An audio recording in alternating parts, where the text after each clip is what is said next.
आज आता आपले यूट्यूब चॅनलवर सर्वांचं स्वागत आहे। आज मी तुम्हाला नाडी झबल्याचा डायग्राम शिकवणार आहे बच्चूचा। तर नाडी झबल्याचा डायग्राम कसा काढायचा तो मी काढलेला आहे।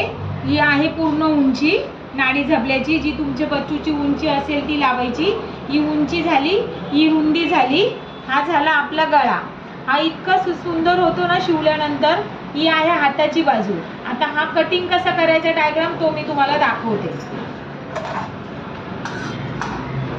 आता आपण याच्यामध्ये पूर्ण उंची प्लस 1.5 इंच घेतलेले, शिवण्यासाठी जाणार ना फोल्ड करायला लागतं म्हणून खाली 1.5 इंच घेतले। मग इथून साईडनी कट करून बरोबर हाताचा जसा शेप असतो ना तसा गोल शेप द्यायचा।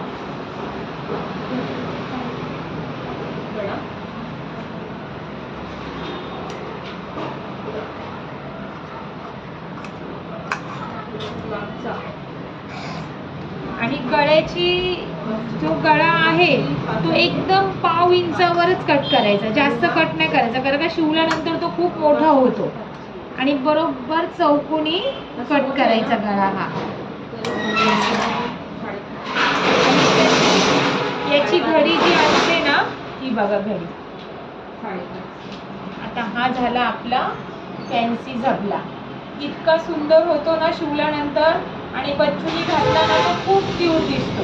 आता याच्यामध्ये शिवण्यासाठी खूप काम आहे, ते मी तुम्हाला पुढच्या भागामध्ये तयार झाल्यानंतर दाखवणार। माझा व्हिडिओ तुम्हाला आवडला असेल तर लाईक करा, शेअर करा आणि कमेंट करा।